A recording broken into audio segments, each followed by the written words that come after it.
Hello বন্ধুরা, সবাই কেমন আছেন? মাঝে মাঝে আমাদের সুখ হাতের কাছে এসেও দূরে চলে যায়। কপালে যেমন থাকে তেমনই হয়। তাই আমারও কিছু সময়ের জন্য সুখ এসেও চলে। হ্যালো বন্ধুরা, আসসালামু আলাইকুম। সবাই কেমন আছেন? আশা করি সবাই ভালো আছেন। আমার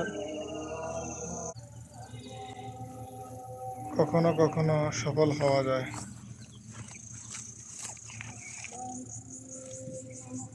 এই ছাগলটা আমার বহুত কষ্টের ছাগল। এক সময় বহু দূর থেকে এই ছাগলটাকে কিনে এনেছি। ছাগলটা যখন একটা বাচ্চা দেয়, বাচ্চাটা এরকম গেছে রমজান ঈদে কুকুর এসে আমার এই ছাগলটার বাচ্চাটাকে কামড় দিয়ে মেরে ফেলছে, যার ফলে সে আর কখনো ডাক আসেনি, হিট আসেনি।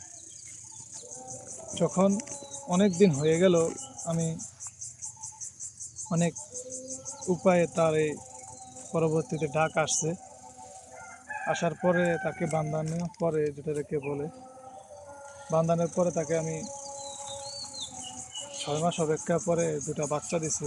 বাচ্চাটা আলহামদুলিল্লাহ এখন সুস্থ সবল আছে, ভালো আছে, দেখতে পাচ্ছেন। এখন সে ঘাস খাচ্ছে।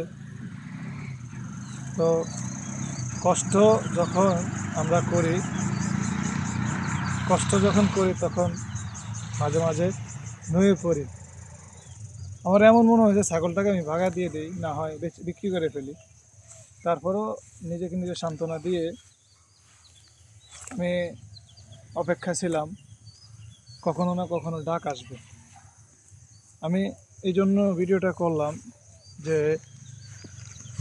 যখন ধৈর্যের সহিত আপনি অপেক্ষায় থাকবেন, অপেক্ষা করবেন, তখন ভালো কিছুই পাবেন।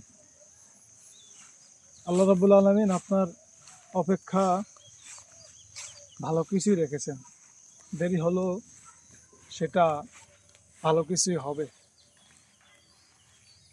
পরবর্তীতে আপনাদের সাড়া পেলে আমি তার বাচ্চাগুলোকেও দেখাবো। অনেক সুন্দর সুন্দর দুটা বাচ্চা হয়েছে। সবাই ভালো থাকবেন, সুস্থ থাকবেন, পাশে থেকে সবাই ভালোবেসে থাকবেন। আসসালামু আলাইকুম।